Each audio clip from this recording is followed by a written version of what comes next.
Thank you for joining me. We're going to continue phonemic awareness practice. And again, this is a tricky skill that we're working on right now. We're using 2-syllable words. That means that when we say the word, we can hear 2 different parts of the word.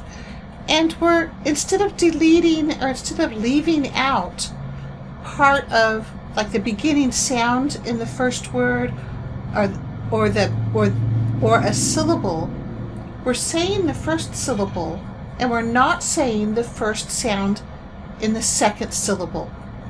For example, if I say driver, you say driver, and then I say driver, but don't say the v.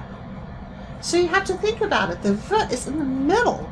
So you would say, well, first you have to break it apart into syllables, driver, and then you would still say the first part, dry, but then you have to think about that second part, ver. Don't say the v. So you would say dryer. So driver, but don't say v, dryer. Okay, let's try a couple more. Say building. So you say building. Now say building, but don't say d. So think about how you say it. Building.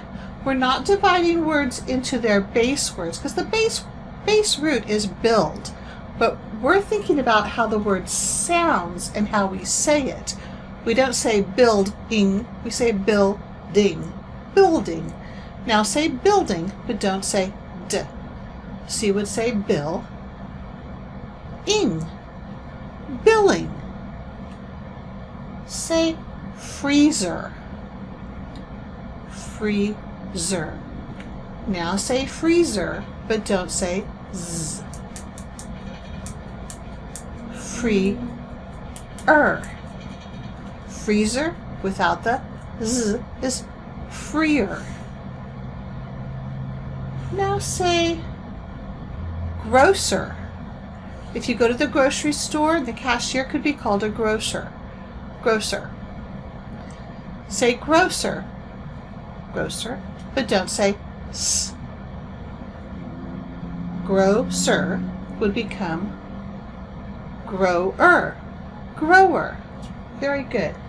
Say worthy. Worthy. So now say worthy, but don't say th. So worthy becomes worry. Worry.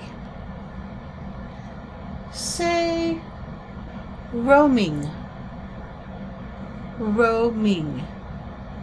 See how we did that? Roaming.